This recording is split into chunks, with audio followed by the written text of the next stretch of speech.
वैष्णवादरायणं सूत्रभास्कृतौ वन्दे भगवन्तौ पुनः पुनः ईश्वरो गुरुरात्मेति मूर्तिभेदविभागिनः दक्षिणामूर्तये नमः। ओम शांति शांति शांति। वसुदेव सुतं देवं कंसचारूणमर्दनं देवकी परमानंदं कृष्णं वन्दे जगद्गुरुं। नमस्ते रामचंद्राय माधवाय नमो नमः गोविंदाय नमस्तुभ्यं। नमस्ते परमात्मने अद्वैत ब्रह्म रूपाय ज्ञान गम्याय ते नमः। नमः पूर्णारंभाय माधवाय चिदात्मने। तो गुरु पूर्णिमा भगवान वेद व्यास जी गुरु और दक्षिणा इनके ऊपर थोड़ा सा शास्त्रों के अनुसार चर्चा करते हैं। तो एक तो आज भगवान वेद व्यास जी का जन्म हुआ।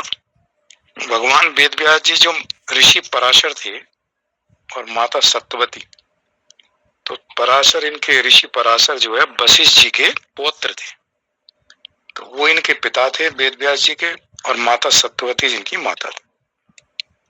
सत्यवती जो है मल्लाहों की और निषादों का जो सरदार होता था उसकी पुत्री थी। और कहते ये कि एक बार ऋषि पराशर नदी पार करने के लिए गए, मल्ला का तबीयत खराब हो गई, उसने अपनी पुत्री को भेज दिया। पुत्री ने नाव चलाई, पराशर जी ने उससे प्रेम जागृत किया। तो बराबर में जो द्वीप था, उस द्वीप पे जो उनकी 3 शर्तें थी माता सत्यवती की, कि उसके बाद भी मैं कुंवारी रहूंगी, मतलब कुंवारी की तरह मैं होंगी, चारों तरफ अंधकार सा हो जाए, मतलब वो सारी शर्तें उन्होंने पूरी करते हुए और वेद व्यास जी का जन्म हुआ। तो वेद व्यास जी का नाम था कृष्ण द्वैपायन। द्वैपायन चूंकि द्वीप पे जन्म हुआ था, तो द्वीप की वजह से द्वैपायन कहा, और रंग उनका सांवला था, इसमें कृष्ण का सांवले रंग की वजह से उनका नाम पड़ गया कृष्ण द्वैपायन। द्वैपायन बाद में चूंकि वेदों का उन्होंने विभाजन किया, तो विभाजन का नाम व्यास है। विभाजन मतलब व्यास। तो वेदों का विभाजन करने के कारण वेद व्यास। फिर इन्होंने महाभारत लिखी, पुराण लिखे। और महाभारत सबको पता ही है कि जब इन्होंने ब्रह्मा जी से कहा कि मुझे कोई ऐसा बताओ जो मैं बोल सकूं और वो लिख सके, चूंकि बहुत बड़ा ग्रंथ है, तो ब्रह्मा जी ने कहा कि गणेश जी से प्रार्थना करो, उनसे अच्छा लिखने वाला कोई नहीं होगा। तो वेद व्यास जी गणेश जी के पास गए कि मैं महाभारत ग्रंथ लिखना चाहता हूँ। तो उन्होंने कहा मेरी एक शर्त है। गणेश जी ने कहा कि मेरा पेन जो है वो रुकना नहीं चाहिए, अनवरत चलते रहना चाहिए, 1 सेकंड के लिए पेन नहीं रुकेगा। हालांकि 1 साल से ज्यादा उसको लिखा गया। तो वेद व्यास जी ने कहा ठीक है, मेरी भी एक शर्त है कि आप बिना समझे हुए कोई भी श्लोक नहीं लिखे। जो मैं बोलूंगा आप उसे समझ लेंगे तब उसे लिखेंगे। तो बीच बीच में वो कहते हैं कि कुछ श्लोकों के बाद ऐसा श्लोक बोलते थे वेद व्यास जी जो बहुत ही कठिन होता था, जिसमें गणेश जी को कुछ सेकंड के लिए रुकना पड़ता था और फिर वो समझ के लिखते थे, तब तक वो अगले कुछ श्लोक चिंतन कर लेते। तो इस तरह से महाभारत की रचना हुई गणेश जी के द्वारा। उसी महाभारत में भगवत गीता है, भीष्म में। तो भगवत गीता देखो गणेश जी ने लिखी और वेद व्यास जी ने बोली। तो गीता का एक महत्व ये भी है कि जो लिखी गई, भाई भगवान कृष्ण तो अर्जुन को उपदेश दिया ना मौखिक रूप से, लेकिन जिसे हम पढ़ते हैं जो लिखी गई है वो गणेश जी ने लिखी और वेद व्यास जी ने बोली। महाभारत ग्रंथ, विष्णु सहस्रनाम महाभारत ग्रंथ में भीष्म पितामह युधिष्ठिर को सुनाते हैं, विष्णु सहस्रनाम इसी में है महाभारत। तो महाभारत ग्रंथ के बारे में कहते हैं कि पंचम वेद है, 5वां वेद कहा है। और कहते हैं ऐसी कोई ज्ञान की बात जो महाभारत में नहीं है वो कहीं नहीं होगी, और जो कहीं है वो महाभारत में जरूर होगी। मतलब इतना महाभारत के बारे में। अगर ये लड़ाइयों का पहले भाग को छोड़ दो तो द्वितीय अंक में तो पूरा ज्ञान ही ज्ञान है, बेहद जबरदस्त। मतलब कोई चीज ऐसी नहीं मिलेगी महाभारत को पढ़ने के बाद कि कहीं लगे कि इस चीज की समस्या है, चाहे वो स्वर्ग नरक हो, कैसे प्राप्त होंगे, क्या होगा, कर्तव्य कर्म क्या है, मतलब कोई इतनी विस्तार से और इतना सब कुछ है उसके अंदर। भगवान कृष्ण को उपदेश दिया उन्होंने, जबरदस्त उपदेश है। तो मतलब बड़ा जबरदस्त ग्रंथ है। लोगों को एक वो रहती है कि महाभारत घर में नहीं होनी चाहिए, नहीं तो घर में महाभारत रहती है। तो ऐसा कुछ नहीं, क्योंकि महाभारत को प्रथम पंचम वेद कहा है, तो उसकी बड़ी महिमा और बड़ा ज्ञान उसके अंदर है। भगवत गीता उसी के अंदर है, विष्णु सहस्रनाम उसी के अंदर। तो इस तरह से चारों वेद इन्होंने लिखे। वो लिखा हुआ कहीं कि हर द्वापर में वेद व्यास जी आते हैं जो वेदों की व्याख्या करते हैं, वेदों का विभाजन करते हैं। सॉरी, ब्रह्म सूत्र के ऊपर इन्होंने करा। बहुत मतलब 18 पुराण लिखे। और भागवत का तो सबको पता ही है कि जब सब पुराणों की रचना कर ली और एक दिन उदास बैठे हुए थे वेद व्यास जी, तो नारद जी ने आके पूछा क्यों उदास हो? कह रहे मैंने इतना कुछ लिख दिया, महाभारत लिख दी, सारे पुराण लिख दिए, लेकिन मन जो है ना अभी थोड़ा अशांत रहता। मन में जो प्रसन्नता होनी चाहिए, प्रसन्नता नहीं रहती। तो उन्होंने कहा भागवत लिखो। तो श्रीमद् भागवत ये जो लिखी उन्होंने भागवत महापुराण, तो उनको चतुर श्लोक की जो भागवत थी, जो भगवान विष्णु ने 4 श्लोक ब्रह्मा जी को दी सुनाए थे, और ब्रह्मा जी ने नारद जी को सुनाए, और नारद जी ने वेद व्यास जी को चतुर श्लोक की भागवत सुनाई। उनसे कहा कि आपके सामने जब आप भागवत लिखोगे तो सारी भगवान की लीलाएं आपके सामने आती रहेंगी और आप उन्हें लिखते रहे। तो भागवत लिखने के बाद उनके मन को प्रसन्नता हुई। तो इस तरह से जितने हमारे पुराण हैं वो सब वेद व्यास जी ने लिखे। और पुराणों के पीछे जो वाल्मीकि रामायण में आता है कि जितने पुराणों की रचना की गई है, वो चाहे गणेश पुराण है, शिव पुराण है, स्कंद पुराण है, जितने गरुड़ पुराण है, जितने पुराण, वो सारे पुराणों के पीछे वाल्मीकि रामायण। तो वाल्मीकि रामायण इसका बेस है। जैसे जो वाल्मीकि रामायण तो 100 करोड़ श्लोकों की है, तो 100 करोड़ में से वो तीनों लोकों में भगवान विष्णु ने बांटी। तीनों लोकों में 33 करोड़ 33 लाख इस तरह से अलग अलग चली गई। लेकिन भारतवर्ष के हिस्से में जो पोर्शन आया 5 करोड़ कुछ का, चूंकि पृथ्वी का जो 33 करोड़ थे उसको 7 द्वीपों में बांटा। उसमें जो जम्बू द्वीप था उसमें 9 वर्ष थे, 9 वर्षों में बांटा। तो भारतवर्ष के हिस्से में जो पोर्शन आया वाल्मीकि रामायण का, उसके बेस पे वेद व्यास जी ने ये जो दृष्टांत है ये आनंद रामायण में विस्तार से आया। तो उस पोर्शन जो भारतवर्ष के 5 करोड़ कुछ लाख श्लोकों का जो था, उसमें गणेश जी से संबंधित जो था उसको गणेश पुराण के रूप में, ऐसे अलग अलग पुराणों के रूप में उन्होंने उसमें से निकाला। तो वेद व्यास जी कहते हैं हर द्वापर में वेद व्यास जी आते हैं और वेदों का विभाजन करते हैं। तो आज उनका चूंकि जन्म हुआ है तो उन्हीं आषाढ़ पूर्णिमा को, तो उन्हीं के नाम पे इसका नाम व्यास पूर्णिमा रखा गया। और एक गुरु पूर्णिमा की बात आती है कि गुरु, तो गुरु पूर्णिमा, गुरु दक्षिणा, तो गुरु शब्द जो है इसमें 2 शब्द हैं, गु और रू। तो गु कहते हैं अंधकार को या ज्ञान को, और रू कहते हैं प्रकाश को या ज्ञान को। तो जो अंधकार से प्रकाश में ले जाए, जो अज्ञान को दूर करके उसके अंदर ज्ञान पैदा कर दे, उसको गुरु कहा है। अंधकार से प्रकाश की तरफ, अज्ञान से ज्ञान की तरफ। तो प्रथम गुरु कहते हैं भगवान शिव, आदि गुरु हैं। आदि योगी कहते हैं भगवान शिव को। तो ब्रह्मांड के पहले गुरु भगवान शिव है। दक्षिणामूर्ति के रूप में उन्होंने सप्तऋषियों को अध्यात्म और उसका ज्ञान दिया, योग और अध्यात्म का। और सनक सनंदन जब इनको ज्ञान का लगा कि हम किससे ज्ञान, क्योंकि ब्रह्मा जी के मानस पुत्र थे चारों, तो इनको लगा कि हमें ज्ञान की प्राप्ति, जो अध्यात्म ज्ञान है, जो पारमार्थिक है, जिससे इस आवागमन से मुक्त हो जाते हैं, उस ज्ञान की प्राप्ति कहाँ करें। तो भगवान शिव के, किसी ने कहा भगवान शिव के अलावा और कोई ऐसे नहीं, वही आदि गुरु, आदि योगी है। तो उनके पास गए और उन्होंने इनको दक्षिणामूर्ति के रूप में चारों को बैठा के ज्ञान दिया, जिसमें आज भी वो 5 वर्ष के रहते हैं, लेकिन उनसे बड़ा ज्ञानी कोई है नहीं। तो इसलिए भगवान शिव को जो सप्तऋषियों को ज्ञान दिया, और वो गुरु पूर्णिमा के दिन दिया था। तो इसलिए गुरु पूर्णिमा भगवान शिव ने सप्तऋषियों को जो ज्ञान दिया, तो उस दिन चूंकि दिया आषाढ़ पूर्णिमा को, तो गुरु शिष्य परंपरा की शुरुआत हो गई।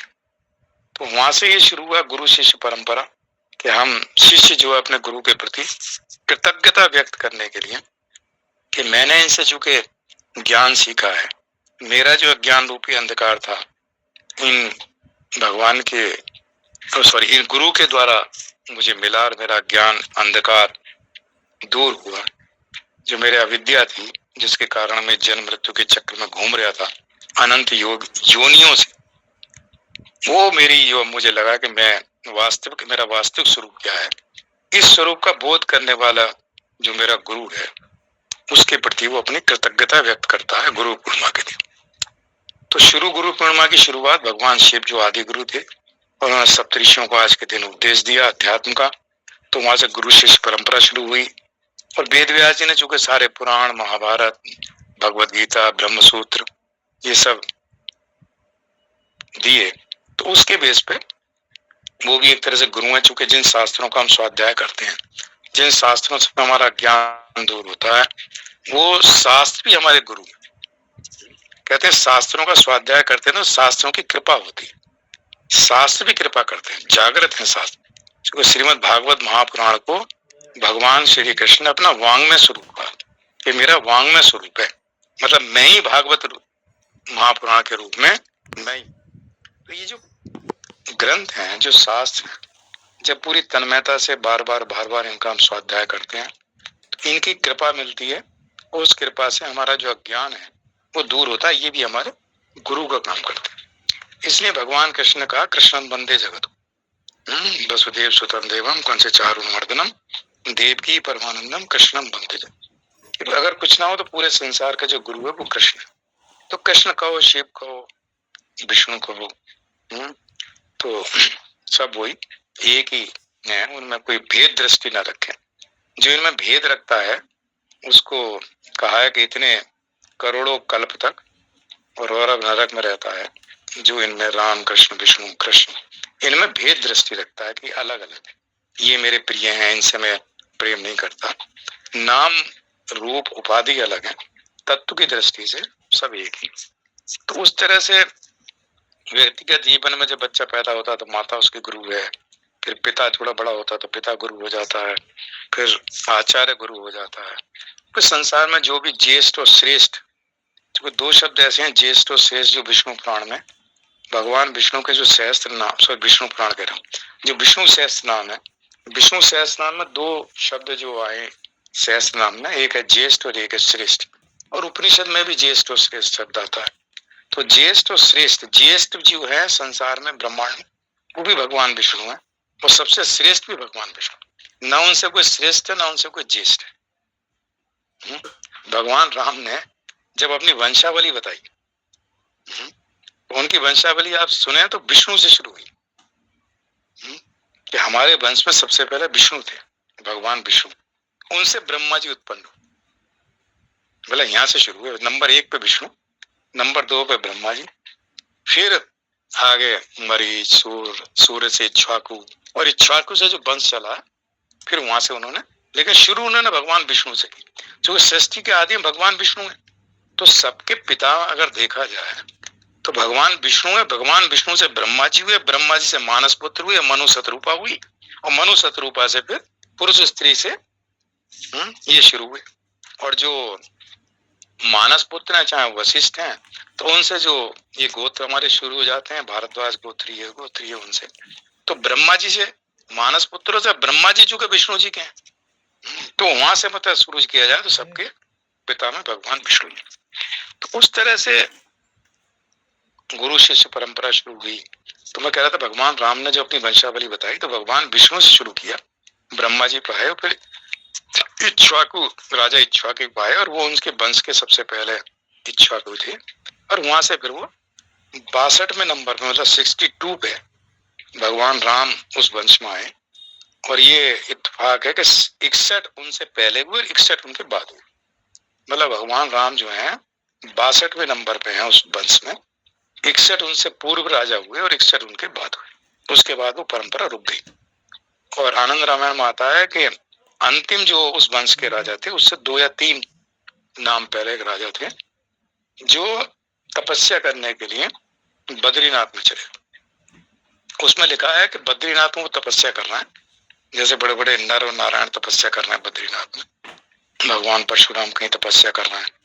तो वो कहते हैं वो तपस्या रत हैं, वो जो सतोगुण, जब सतयुग शुरू होगा तो उस वंश की परंपरा फिर वो दोबारा से उनके द्वारा फिर दोबारा से शुरू हो जाएगी, जो बीच में 123 में आकर रुक गई थी, 123 राजाओं के बाद।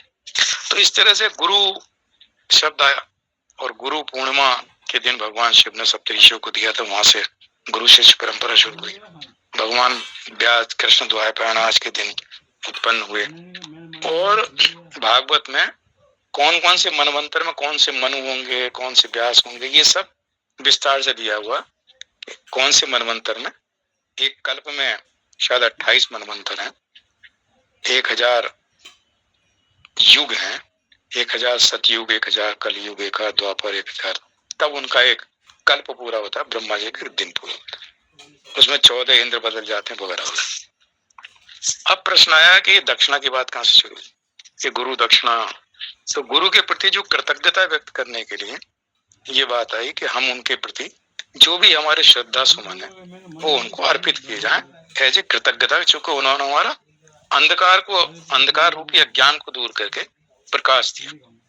तो कहते हैं ब्रह्मा जी से जो मनु और शतरूपा उत्पन्न हुए, तो मनु और शतरूपा के 2 पुत्र हुए, एक प्रियव्रत और एक उत्तानपाद, और 3 कन्याएं हुई, एक आकुति और एक देवहूति और एक प्रसूति।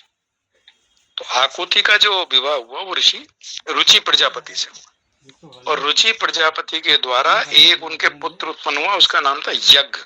तो उसको यज्ञ विष्णु कहते हैं, विष्णु के रूप में। तो साक्षात यज्ञ स्वरूपधारी भगवान विष्णु पुत्र रूप में उनके उत्पन्न। और एक कन्या उत्पन्न हुई जो लक्ष्मी के अंश रूपा थी, उसका नाम था दक्षिणा। तो एक दक्षिणा थी जो कन्या थी, किससे उत्पन्न हुई, आकुति से, और उनके पति थे रुचि प्रजापति। तो रुचि प्रजापति और आकुति से यज्ञ और दक्षिणा उत्पन्न हुई। तो यज्ञ की पत्नी हुई दक्षिणा। उसमें थोड़ा सा वो है कि उन्होंने दक्षिणा को एक राजा को दिया जिसके कोई पुत्री नहीं थी, उस राजा ने फिर वो यज्ञ के साथ उनका विवाह किया, मतलब उस राजा ने दक्षिणा को पुत्री के रूप में पाला। तो यज्ञ और दक्षिणा का विवाह हुआ, तो कहते हैं दक्षिणा जो है वो यज्ञ की पत्नी है। तो कोई भी यज्ञ फलीभूत पूरा नहीं होता जब तक उसमें दक्षिणा के रूप में पत्रम पुष्पम फलम तोयम जो भी ना दिया जाए अपनी श्रद्धा के अनुसार। तो यज्ञ की, तब यज्ञ इसमें वो नहीं है मतलब खाली हवन यज्ञ, जो हमारे कर्तव्य कर्म वो भी यज्ञ है, जो हम स्वाध्याय करते हैं वो भी यज्ञ है।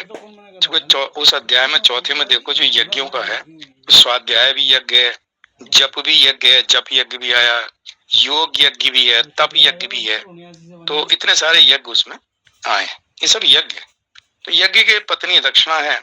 तो यहाँ गुरु दक्षिणा की बात आई कि गुरु के प्रति जो भी हम पत्र पुष्प देते हैं वो दक्षिणा है, और जो उन्होंने हमारा अज्ञान रूपी अंधकार रूपी अज्ञान को दूर किया है उसके प्रति तो वो यज्ञ है कि हमारा अंधकार दूर, हमारे अंदर प्रकाश आया और हमें लगा कि मैं वही शुद्ध बुद्ध नित्य मुक्त आत्मा हूँ, मैं शरीर नहीं हूँ, शरीर से भिन्न जो आत्मा, वो जो ब्रह्म है, जो आत्मा है, वो मेरा वास्तविक स्वरूप है। अभी तक मुझे जो अज्ञान था, जो विपरीत भावनाएं मैंने पाल रखी थी कि मैं शरीर हूँ और मेरा शरीर है, ये मेरी विपरीत धारणा है। जब तक जिस जन्म में, और वो केवल मनुष्य जन्म में होती है, और इस पूरे ब्रह्मांड में कोई ऐसा योनि नहीं है जिसमें वो हमारा यह ज्ञान समाप्त हो सके। क्योंकि बाकी सारे जितने भी लोक हैं, उन लोकों में जितनी भी योनियां हैं वो सब भोग योनि है। मनुष्य जन्म में जो हम कर्म करते हैं उसके पुण्य कर्म के अनुसार जो हमें योनि मिलती है, किस लोक में मिलेगी, पुण्य लोकों के हिसाब से, पुण्य कर्मों के हिसाब से ऊपर के लोकों में, मतलब जो पाप कर्म करने के अनुसार नीचे के लोगों में, मतलब मनुष्य लोक से नीचे के जो लोग हैं, और पुण्य और पाप बराबर होने पर मनुष्य लोग। तो योनि डिसाइड होती है कि कौन सी योनि जाएगी, जो हमारे किए हुए कर्म है। अपने कर्मों के अनुसार हमारी अगली योनि डिसाइड करने वाले भी हम ही हैं कि हमारे कर्म कैसे। उस कर्म के अनुसार योनि, जाति, धर्म, सुख दुख, धन, ये सब हमारे कर्मों के फल है। तो हमें मनुष्य तय करता है। भगवत गीता में इसलिए 6 अक्षर जो 15वां अध्याय है उसमें भगवान शंकराचार्य भाष्य में कहते हैं कि जो अक्षर है, क्षर तो नाशवान है जो शरीर है, और अक्षर जो अविनाशी जो जीव है, तो कहते हैं ये जो अविनाशी अक्षर है ये क्षर की उत्पत्ति का कारण है। मतलब क्षर की उत्पत्ति का कारण कौन है, हम स्वयं। मतलब जीव स्वयं कौन सा शरीर मिलेगा, पशु का मिलेगा, मनुष्य का मिलेगा, देवताओं का मिलेगा, असुरों का मिलेगा, ये उसके द्वारा किए हुए कर्मों पर निर्भर करता है कि उसने कर्म कैसे किए थे। उस कर्म के अनुसार उसको शरीर की प्राप्ति होगी। तो शरीर की प्राप्ति कौन सी होगी, इसको निश्चित करने वाले हमारे जीव के द्वारा किए हुए कर्म है। तो कर्मों ने डिसाइड किया कि कौन सा क्षेत्र, मतलब कौन सा शरीर इस जीव के सूक्ष्म शरीर को धारण करने के लिए स्थूल शरीर का जन्म होना है। अगर उसको ज्ञान हो जाएगा तो कोई शरीर नहीं मिलेगा, मतलब क्षर की उत्पत्ति नहीं हुई। और अगर ज्ञान है तो कैसे कर्म किए हैं, कितनी अविद्या है, उसके अंदर तमोगुण की प्रधानता है, रजोगुण की प्रधानता है, सतोगुण की प्रधानता।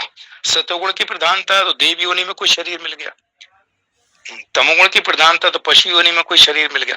तो पशु योनि में शरीर की उत्पन्न होगा या देवलोक में शरीर का उत्पन्न होगा या मनुष्य लोक में शरीर का, किसने तय किया? जीव के द्वारा किए हुए कर्म। तो इसलिए कर्म करने के लिए अगला क्या होगा, इसके लिए जो अभी हम वर्तमान में जो भी हम करते रहते हैं अच्छा बुरा, ये हमें भोग के रूप में, योनि के रूप में, शरीर के रूप में, दुख और सुख के रूप में, अनुकूल और प्रतिकूल परिस्थिति के रूप में मिलेगा। तो इसलिए आकुति से ये मतलब यज्ञ और दक्षिणा, तो इसलिए गुरु दक्षिणा की बात आ जाती है कि गुरु के प्रति जो भी हम कृतज्ञता व्यक्त करते हैं। तो भगवान कृष्ण के गुरु थे देखो सांदीपनी, तो उन्होंने कहा भगवान से शिक्षा पूरी हो गई कि मैं आपको दक्षिणा के रूप में कुछ देना चाहता हूँ। तो उन्होंने तो कहा नहीं नहीं कोई इसकी बोले, लेकिन माता को पता चल गया संदीप जी की जो पत्नी थी कि ये तो साक्षात परमात्मा है। तो उन्होंने कहा मेरे पुत्र को वापस ला दो। तो उन्हें पता था ये परमात्मा ला सकते हैं। तो भगवान कृष्ण ने उनके पुत्र को वापस लाए। पहले यमलोक गए तो उन्होंने कहा उनका पुत्र है, उन्होंने कहा नहीं देखो जीवात्मा जो है ना वैसी रहती है। तो उसने कहा नहीं मेरे पास नहीं है। समुद्र के किनारे खेल लिया था, समुद्र में कोई छोटा मोटा कोई लोग था, वो इसको ले गए थे, वहां ये है। हालांकि वहां एक जगह राजा बलि के यहाँ आया, राजा बलि चूंकि वही पाताल लोक है बलि का, तो उसमें कहते हैं कि बलि के पास गए, बलि ने बड़ी देखा कि भगवान आए हैं, बड़ी उनकी सत्कार किया, पूजा पाठ किया, उनका उनका पुत्र तुम्हारे यहाँ है जो समुद्र के किनारे था, उनको लाके दे दिया। और उन्होंने संदीपनी जी की पत्नी को दिया कि भाई ये आपका पुत्र। ऐसे देव की माता देवकी ने कहा, उन्हें पता था कि भगवान है, तो उनका मेरे जो भी 6 पुत्र थे उनको एक बार मुझे मिला दो। तो भगवान ने 6 के 6 पुत्र लाके उनको दे दिए। और देवकी ने उनसे बड़ा प्रेम किया, दूध पान कराया, बड़ा मतलब। लेकिन बाद में चूंकि उनका भगवान ने वहां भागवत में पढ़ो तो वहां उसका पूरा वर्णन आता है कि क्यों वो इस योनि में आए। अलग उसमें लिखा था कि हिरण्यकश्यप असुर, कई देवलोक में थे, किसी ने शाप दे दिया था असुर बनोगे, तो हिरण्यकश्यप हिरण्याक्ष के यहाँ जन्म हुआ, फिर वहां से उनकी मृत्यु हुई, फिर ये मनुष्य शरीर में चूंकि आते ही उनकी मनुष्य शरीर मिला और समाप्त हो गया, मतलब देवकी के गर्भ से जैसे उत्पन्न हुए समाप्त हो गया। तो फिर वो चले गए थे। तो भगवान के स्पर्श से, भगवान के साक्षात्कार से उनकी वो योनि छूट गई थी। तो जब भगवान यहाँ लाए देवकी के पास तो उसके बाद वो मुक्त होकर देवलोक में देव स्वरूप धारण करने चले। तो मतलब भगवान का ये कि देखो जीव तो रहता है, क्या कहते हैं जीव की ना जन्म होता ना मृत्यु रहता। तो इन उदाहरणों से पता चलता है कि कहाँ है, किस लोक में भगवान ये जानते हैं कि कौन सा जीव इस शरीर छोड़ने के बाद वर्तमान में कहाँ है, वो सबको जानते हैं, भूतकाल को, वर्तमान काल, उनके सब वर्तमान ही वर्तमान। एकदम से जाके इतने बड़े अनंत ब्रह्मांड से सीधे पकड़ के लिया है कि भाई ये है। तो ये गुरु की बात हुई, गुरु दक्षिणा की बात हुई कि दक्षिणा क्या है। तो आकुति के जो पुत्र है वो यज्ञ भगवान विष्णु, और जो पुत्री है वो दक्षिणा जो लक्ष्मी स्वरूप दक्षिणा। और यज्ञ और दक्षिणा का विवाह हुआ। और ये कहते हैं यज्ञ की पूर्ति तभी है जब दक्षिणा दे दी जाए।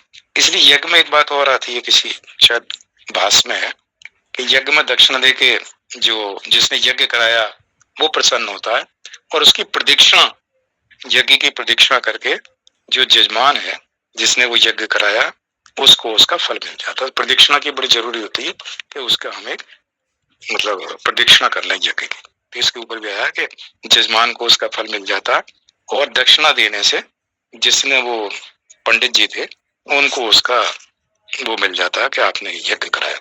तो यज्ञ की जब तक दक्षिणा ना हो उसके, और वो प्रसन्न हो जाए इतना हो। तो इस तरह से आकुति से यज्ञ और दक्षिणा हुई। और जो ये प्रसूति, ये देवहूति थी, तो देवहूति का तो पता ही है सबको, उनका विवाह कर्दम ऋषि से हुआ। कर्दम ऋषि से कपिल भगवान जो है वो उत्पन्न हुए।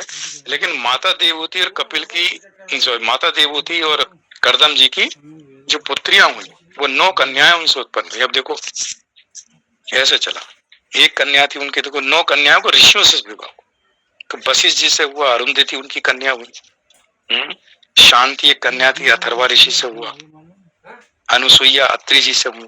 अब देखो अनुसुईया अत्रि जी, वशिष्ठ जी, भृगु से ख्याति एक पुत्री थी उनका भृगु जी, तो सारे ऋषि जो है, तो भृगु ऋषि हैं, वशिष्ठ जी हैं, अथर्वा हैं, उपनिषद में आता अथर्वा ऋषि, तो अथर्वा है, अंगिरा है, श्रद्धा उनकी एक बेटी थी, उसका नाम अंगिरा से विवाह हुआ। कला एक पुत्री थी, उसका मरीचि से हुआ।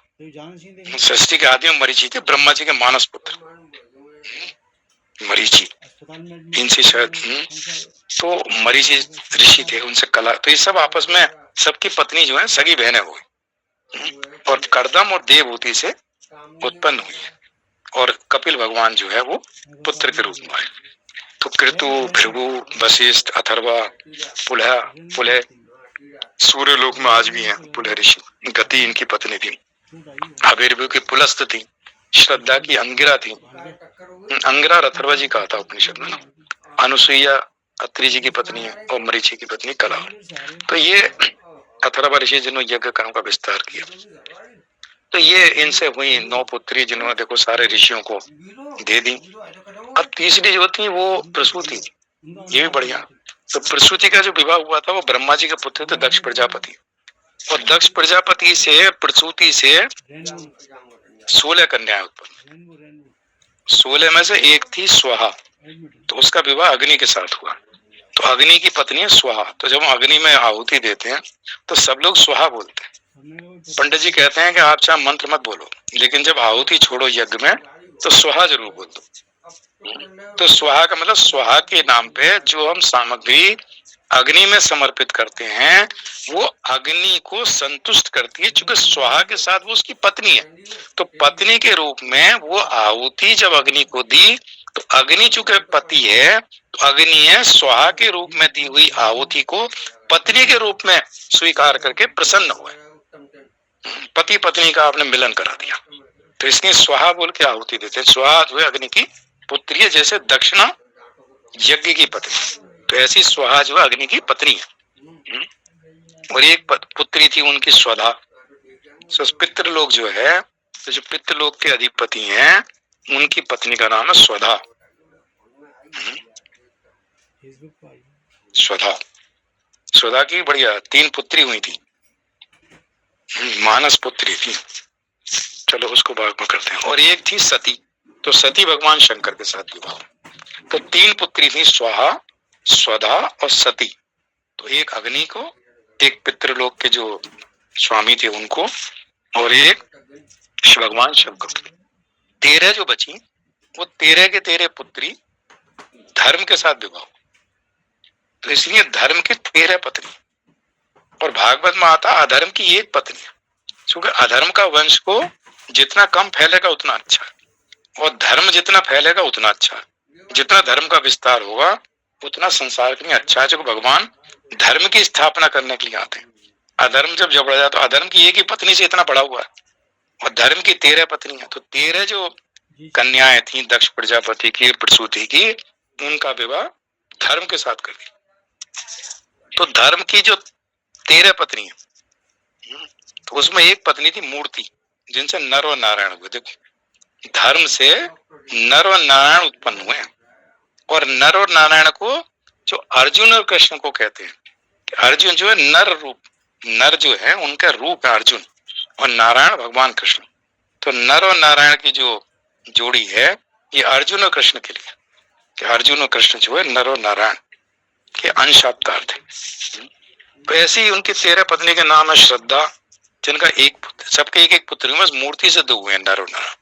तो श्रद्धा से शुभ, मैत्री से प्रसाद, चित्त का प्रसाद, मैत्री से दया से अभय, शांति से सुख। तो धर्म की पत्नी शांति है। तो धर्म अगर हमारे जीवन में है तो हमारे जीवन में धर्म के साथ शांति रहेगी।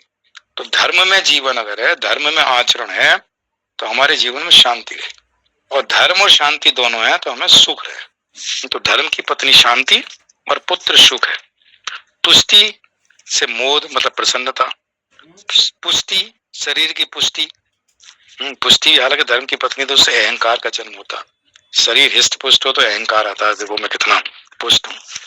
एक क्रिया है कर्म, उससे योग, उन्नति रजोगुण उन्नति है, लौकिक उन्नति से दर्प आ जाता, घमंड आ जाता। हालांकि उन्नति अगर धर्म की पत्नी है तो घमंड ना आए तो वो मतलब लौकिक उन्नति में कहा, लौकिक उन्नति की बात आ रही। और बुद्धि की अर्थ मतलब सात्विक धन, और मेधा की स्मृति, तितिक्षा की क्षेम, लज्जा की विनय, और मूर्ति से नारायण। तो धर्म की जो 13 पत्नी है ये दक्ष प्रजापति और प्रसूति की है, और 13 की 13 जो माता सती हैं तो वो 16 चूंकि बहनें हैं तो माता सती की 13 मतलब बहनें हैं, और स्वाहा और सुधा 2 उनकी वो हो गई। तो ये भागवत में इसका विस्तार से धर्म के वंश का वर्णन आया है।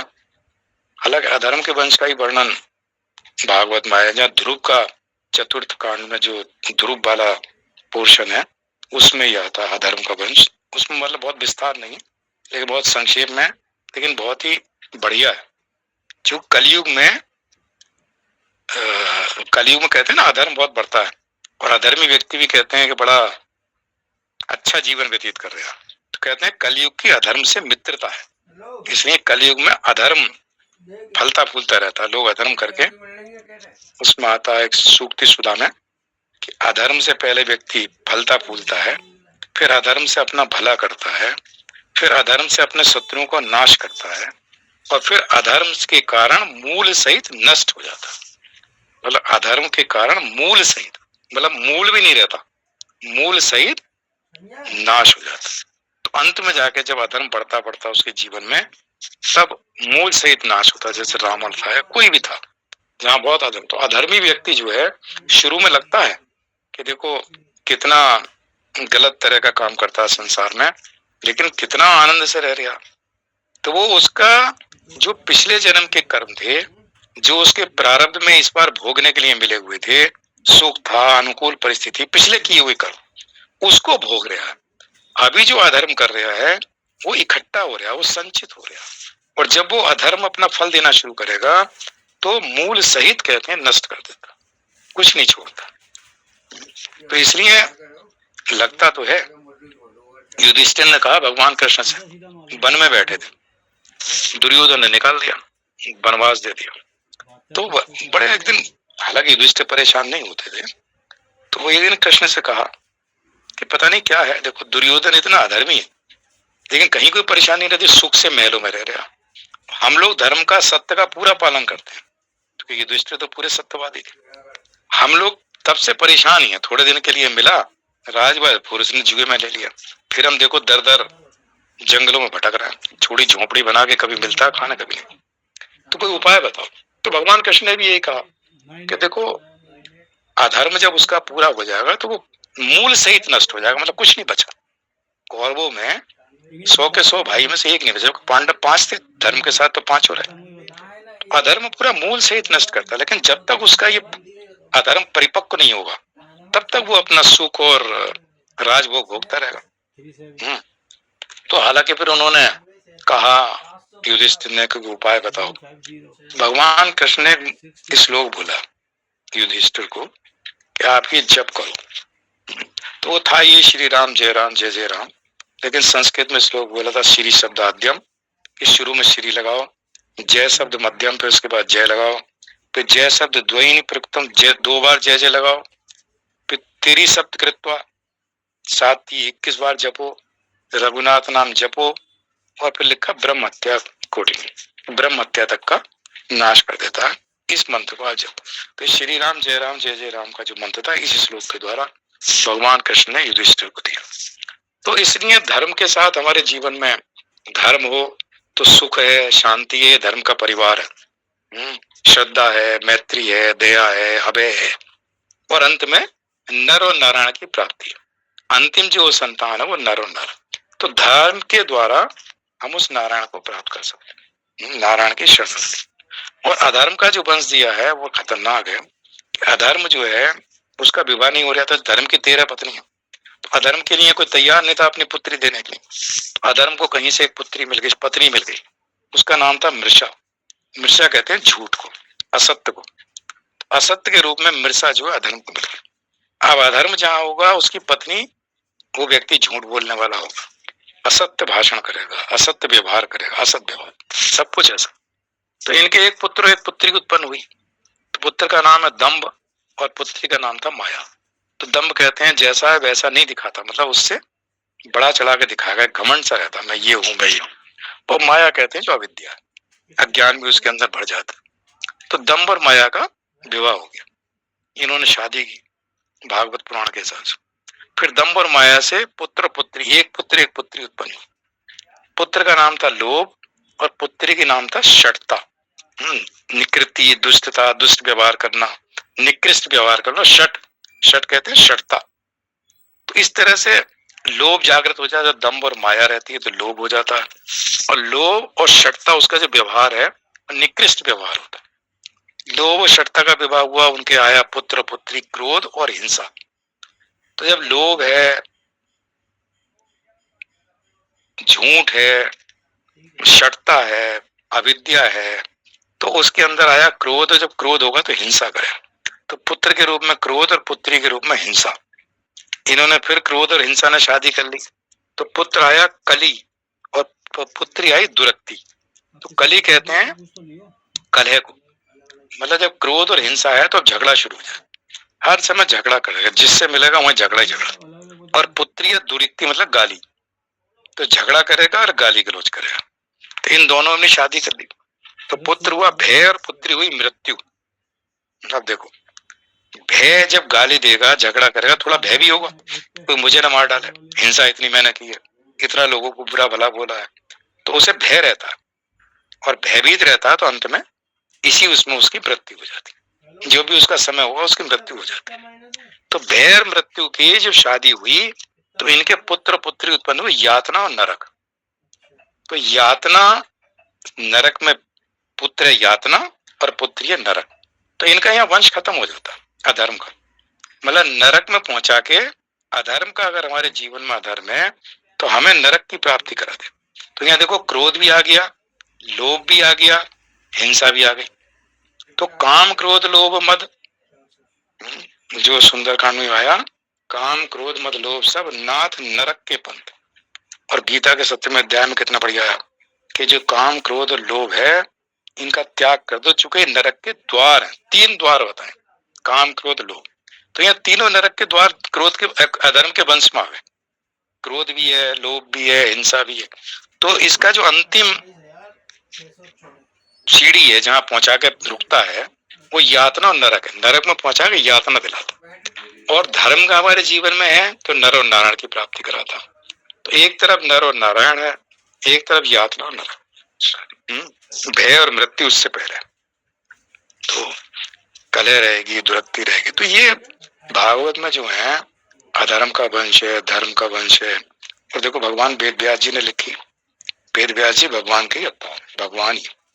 तो उनका काम है कि भगवान का बड़ा सिस्टम परफेक्ट है कि इस समय वेद व्यास जी के रूप में ये आएंगे, अलग अलग लिखा हुआ है।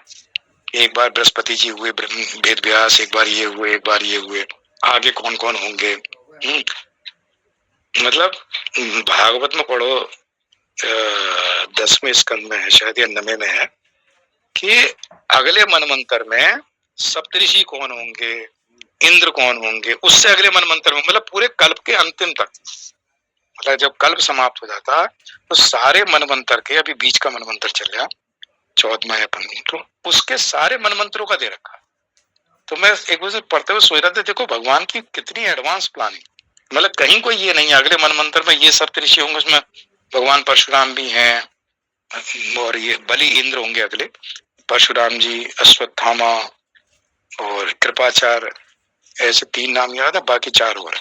तो ये 7 सप्तऋषि दे रखेंगे, सप्तऋषि भी चेंज हो जाएंगे। तो मेरा मतलब है कि उससे अगले मनमंत्र में ये सप्तऋषि होंगे, ये इंद्र होगा, ये मनु होगा, मतलब इस तरह से पूरा उन्होंने भागवत में अंतिम तक दे रखा। तो मेरा मतलब है पूरा भविष्य का, मतलब ये भविष्य तो है कि भविष्य में कौन कौन क्या क्या होंगे। तो पूरा भविष्य दे रखा है भगवान ने। कई लोग ऐसे होंगे जो अभी पता नहीं कहाँ होंगे, तो वो तब इंद्र बनेंगे और तब ये होगा। तो इसलिए ऐसे धर्म और अधर्म को थोड़ा सा देखें कि हमारे जीवन में अधर्म ना हो, और धर्म और काम क्रोध लोभ को अधर्म का मूल बताया, मतलब काम मूल बताया। एक्चुअली काम से क्रोध और लोभ उत्पन्न होते। तो भगवत गीता को अगर पूरी तरह से देखा जाए तो कामना के ऊपर भगवान ने दूसरे अध्याय से शुरू करते हुए प्रजाति यदा कामान सर्वान पार्थ मनोगताम आत्मने आत्मना तुष्टा स्थित प्रगतोच्यते है। फिर अंतिम जब ये जो स्थित प्रज्ञ का पहला श्लोक 55वां प्रजाति यदा कामान है, और अंतिम जो श्लोक है 72 उसमें प्रजाति यदा विहाय कामान सर्वान, सारी कामनाओं को छोड़ के जो इस प्रकार रहित होकर विचरण करता है, निर्ममो निरंकारा से शांति में दिगच्छति। और अंतिम श्लोक में कहते हैं कि अंतिम में भी अगर ये स्थिति हो जाए, ऐसा ब्राह्मी स्थिति, ये ब्राह्मी स्थिति है। तो ये कामना की बात भगवान कहते हैं कि कामना ही हमें क्रोध के रूप में हो जाती है। अगर कामना में पूर्ति में विघ्न पड़ जाए तो क्रोध आ जाता है, पूर्ति हो जाए तो लोभ आ जाता है कि हमारी इच्छा बनी रहे। तो काम क्रोध लोभ जब रहते हैं तो ये हमें, इस काम का मतलब है सकाम भाव, सकाम भाव से कर्म संचित हो जाएगा और किसी योनि में आगे धक्का लगा देगा कि कैसे कर्म कामना थी, शुभ कामना थी, अशुभ कामना थी, कैसी इच्छा थी, कैसी इच्छा नहीं थी। तो उसके हिसाब से, तो इसलिए भगवान कहते हैं निष्कामता से कोई भी कर्म करने से अंतःकरण की शुद्धि होती है, सकाम कर्म करते रहने से हमारे अंतःकरण में अशुद्धि होती है और अलग अलग योनियों में हम भटकते रहते हैं। तो इसलिए थोड़ा सा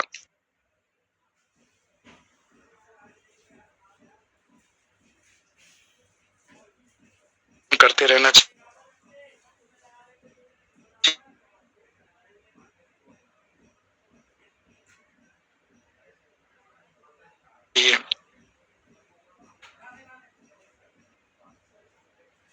कौन सी चीज हमें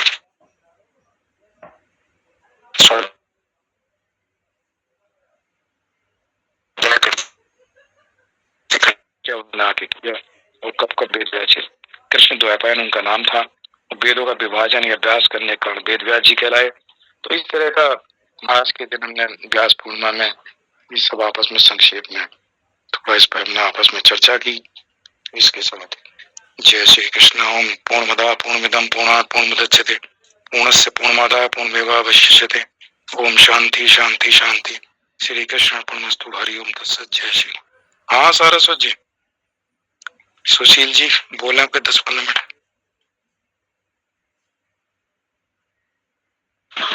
जय श्री कृष्ण महाराज, बहुत सुंदर। ये कहाँ से निकाला है आपने? ये कहीं एक जगह नहीं था, भागवत पढ़ी थी तो धर्म अधर्म उसमें है, और कुछ महाभारत तो अलग अलग था, कुछ गुरु पूर्णिमा वहां था, कहीं अलग अलग शास्त्र। धर्म अधर्म भागवत में है, धर्म का क्रीम निकाल दिया, क्रीम आपने सुना दिया महाराज, बहुत बहुत सुंदर।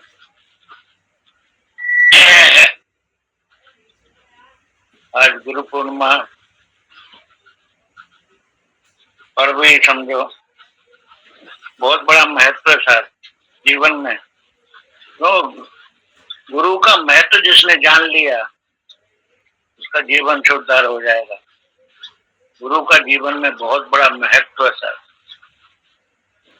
शर्मा जी ने बताया गुरु गुरु जो अंधकार से प्रकाश की तरफ ले जाए, अंधकार हमारा मिटा दे, अज्ञान हमारा मिटा दे। तो गुरु कौन है, गुरु की आवश्यकता क्यों है? क्योंकि अनमिला साजन है, अनदेखा रास्ता है। अनमिला साजन है वो अनदेखा रास्ता है। अनदेखा रास्ता मतलब साधन की परिपक्वता नहीं है। कौन सा साधन करें जिससे हमारा उद्धार हो, हमारे अंतःकरण शुद्ध हो, वो अंतःकरण शुद्ध होकर के हम उस परमात्मा को प्राप्त करें। तो अनमिला साधन और अनदेखा अनमिला साधन है, अनदेखा रास्ता है। तो गुरु महाराज हमें एक रास्ता बता देता है। भगवान कृष्ण ने भी चौथे अध्याय में बोला, तद्विधि प्रणपाते प्रश्न सेव्या उपदेशन्ते ज्ञानम ज्ञानिना तत्वदर्शन। तत्वदर्शी ज्ञानिना तत्वदर्शन। उन तत्वदर्शियों के पास में तो जा, ऐसे वैसे के पास में नहीं भेजा है, तत्वदर्शी के पास में। उन तत्वदर्शी के पास में जा, वो तुझे ज्ञान का उपदेश करेंगे। उस ज्ञान के द्वारा तेरा अंधकार मिट जाएगा, ज्ञान मिट जाएगा। तो गुरु महाराज ज्ञान के करना चाहिए। परीक्ष लोकान कर्म चितान ब्राह्मणों निर्मेद माया। परीक्ष लोकान कर्म चितान, लोगों की परीक्षा करके। तब ऐसा ना हो कि गुरु कर लिया और फिर पछताना पड़े। खास करके बहुत कुछ परसेंटेज में यही होता है महाराज। पहले तो देख लेते हैं कि बहुत बड़ा आडम्बर को देख करके, लेकिन बाद में जब निकट में आते हैं, निकट में, तो गुरु के प्रति अश्रद्धा पैदा हो जाती है। ये बहुत कुछ देखा गया है। और श्रद्धा पैदा हो जाती है तो दूरी बनाने लग जाते हैं। तो गुरु के प्रति श्रद्धा होनी चाहिए। जो श्रद्धा बिना, यही श्रद्धा ही, यही गुरु दक्षिणा है महाराज। हमारी जितनी श्रद्धा होगी गुरु के प्रति, उतना ही हमारा अंतःकरण शुद्ध होता चला जाएगा। गुरु के प्रति श्रद्धा, तो श्रद्धा एक ऐसा संबल है जो अहंकार का नाश करता है। श्रद्धा ही संबल है जो राग द्वेष का नाश करता है। हाँ, श्रद्धा, श्रद्धा में सत्य में हमारी स्थिति, और सत्य में स्थिति हो जाए तो असत का नाश हो जाएगा।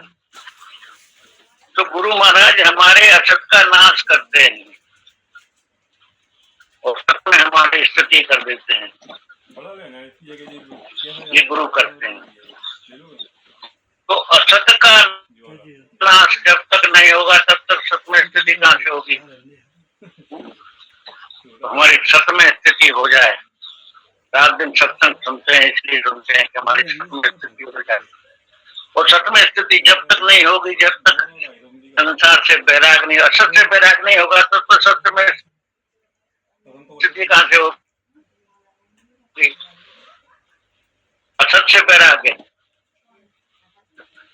तो असत से बैराग ये कब होगा, ये भी प्रश्न है ना। असत से बैराग हो जाए, असत से बैराग हो जाए, सब कहते रहते हैं, लेकिन असत से बैराग कब होगा। असत से बैराग होगा जब हमारे अंदर तीव्र जिज्ञासा जागृत होगी। तीव्र जिज्ञासा, क्योंकि वेदांत में जिज्ञासा ही एक साधन। जब तक जिज्ञासा नहीं है तब तक वेदांत समझ में नहीं आएगा। और जब तक पिपासा नहीं है, जब तक भक्ति में मन नहीं लगेगा। भक्ति में प्यास है, वेदांत में जिज्ञासा है,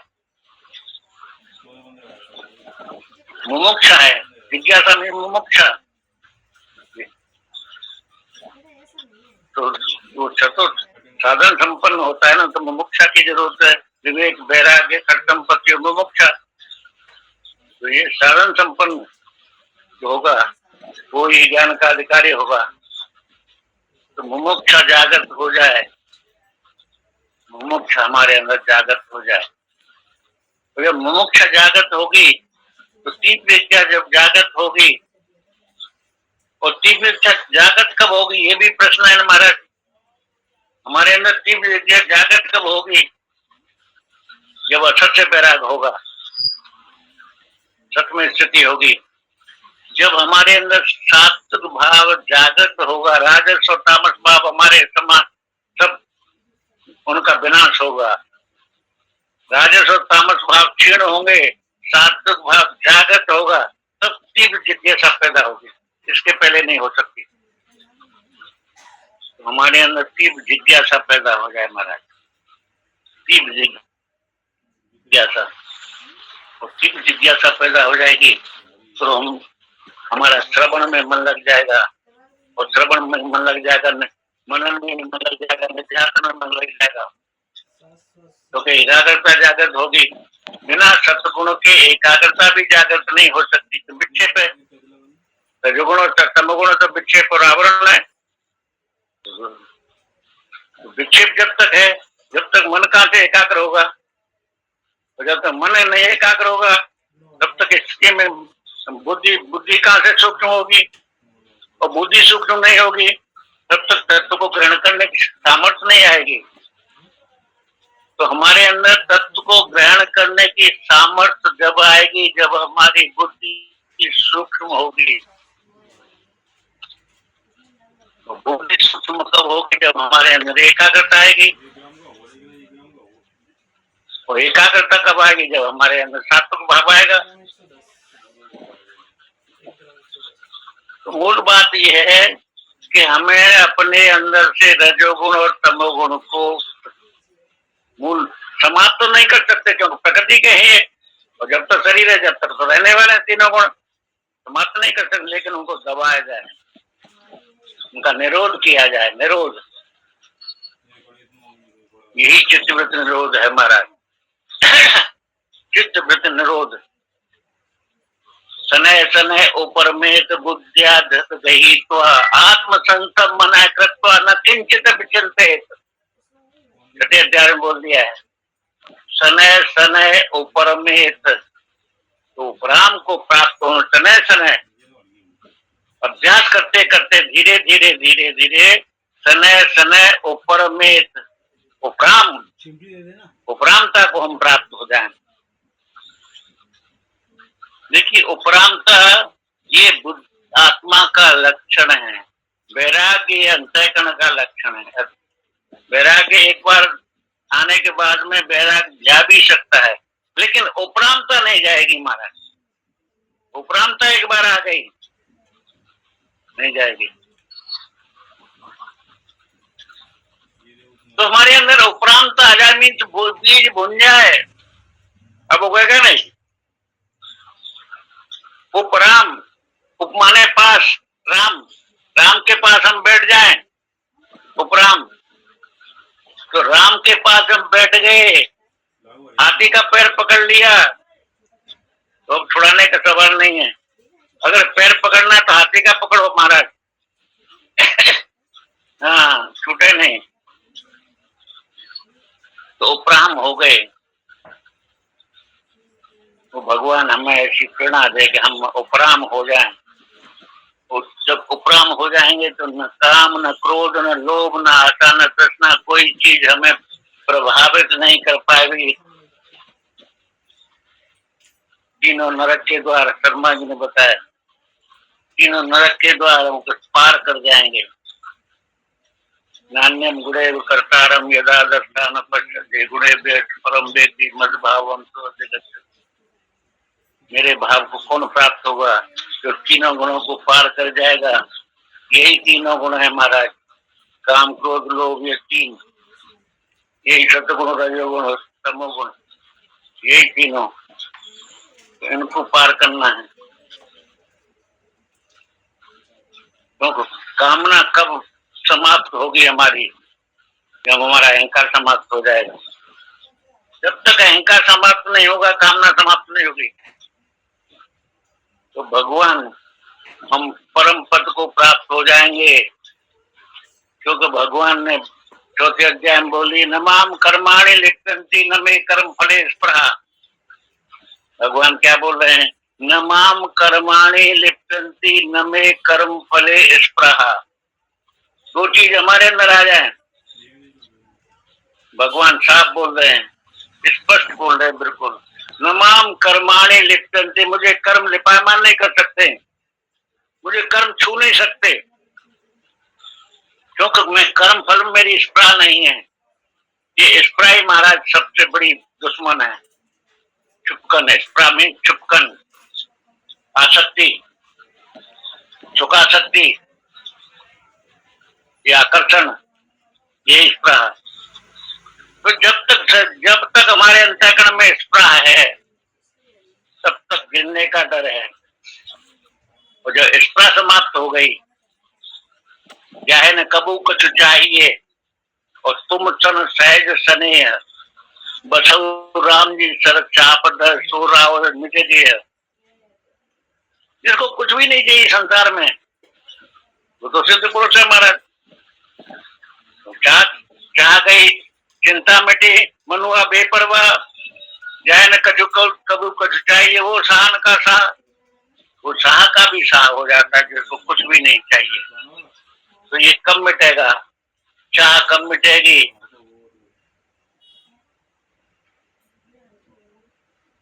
जब हमारा अहंकार मिट जाएगा, जब हमारी स्वार्थ बुद्धि मिट। इसके ऊपर बहुत जोर देते थे। मैंने इसको चंद्रमणि महाराज जी की गीता पढ़ी है, और जहां देखो वहां पर यही सिद्धांत उन्होंने कोट किया है, अहंकार और स्वार्थ, अहंकार और स्वार्थ मिट जाए, जीवन में से अहंकार और स्वार्थ मिट जाए तो मनुष्य का अंतःकरण शुद्ध हो जाएगा। ये दो ही अवरोध हैं, अहंकार और स्वार्थ। तो ये हमारा अहंकार और स्वार्थ मिट जाए तो हमारे अंदर उपरामता आ जाएगी। समय हो गया यहाँ पे, एक वाणी को विराम देता हूँ। शर्मा जी का सुना, मुझे बहुत आनंद आया। शर्मा जी बहुत मेहनत करते हैं महाराज, लगे रहते हैं। ये तो ऐसे ही मेहनत नहीं करता है आदमी। जिज्ञासा जब तक नहीं होती, जब तक मेहनत भी नहीं कर सकता है। हाँ, जिज्ञासा और अंतःकरण पवित्र। जिज्ञासा पैदा हो गई मतलब अंतःकरण पवित्र हो गया। बिना अंतःकरण पवित्र के जिज्ञासा कहाँ से पैदा होगी? दोनों साथ साथ हैं। तो फिर साधन धाम मोक्ष कर द्वारा अपने आप साधन आ जाता है। अपने आप परमात्मा पैदा सामने रख देता है, बेटा ले तेरे लिए प्रसादी, इसको व्याख्या कर दे। परमात्मा सहायता करता है महाराज, परमात्मा हर वक्त सहायता करता है। जी मैंने देखा है, जिसकी जिज्ञासा तीव्र है उसकी परमात्मा सहायता करता है। नमाज तो करके देख लो। जय श्री कृष्ण महाराज, जय श्री कृष्ण। वो सच्चिदानंद भगवान की जय, वहाँ के बिहारी लाल की जय, सदगुरुदेव भगवान की जय। भगवान से प्रार्थना है सबके हृदय में गुरु के प्रति श्रद्धा बढ़े, और जितनी श्रद्धा बढ़ेगी गुरु के प्रति उतना ही हमारा अंतःकरण शुद्ध होता चला जाएगा। जय श्री कृष्ण महाराज, जय श्री कृष्ण, जय श्री कृष्ण, जय श्री। ऐसा देखा जाएगा भोर सिंह जी, तो आप लोग भी हमारे गुरु ही है। जब भी गुरु नहीं होता है तो आप गुरु बन जाते हैं। तो हम आपको साक्षात दंडवत प्रणाम करते हैं। सपना जी, आप सुशील जी है, हम सबको प्रणाम करते हैं। कृष्ण मंदिर जगत गुरु रखो। बहुत ही अच्छा आनंद आया, बहुत ज्ञान की बातें मिली। धन्यवाद। धन्यवाद। सारस्वत जी दत्तात्रेय जी है हम लोग के ग्रुप में। अरे महाराज कहाँ ले जा रहे हो? कलयुग कहाँ ले जा रहे क्या? कलयुग में आप जैसा आदमी है ये कम है क्या? हाँ शर्मा जी, ये बात कलयुग में ये मैं कम है क्या बताइए? भगवान का अनुग्रह है कि आप सबको मिला दिया एक जगह। मतलब हम सब एक ग्रुप मिलके आपस में ज्ञान चर्चा ही हो जाती है। मतलब ऐसा नहीं कुछ वो है ऊपर नीचे, लेकिन मतलब सब आपस में बैठ जाते हैं, जिसने बोला उसी ने अपना। तो ये ज्ञान चर्चा ही है कुछ, इसमें कोई बोध यंतम परस्परम कहा है ना भगवान ने कृष्ण। कौन सा अध्याय है? 10वां है शायद। बोध यंतम परस्परम, आपस में चर्चा करते हैं। अभी दो सत्संगी मिलेगा तो सत्संग का ही बात होती। हाँ हाँ, ऐसा हमारा ग्रुप हो गया है, अभी रास्ते में भी कोई मिले तो वही बात होती है। हाँ। देखिए दो चीज होती है ना जिंदगी में, एक होता है समय और एक होता है स्थान, स्पेस एंड टाइम। तो बताइए जब आदमी सत्संग में रहता है तो स्थान और समय उससे अच्छा और कौन सा होगा?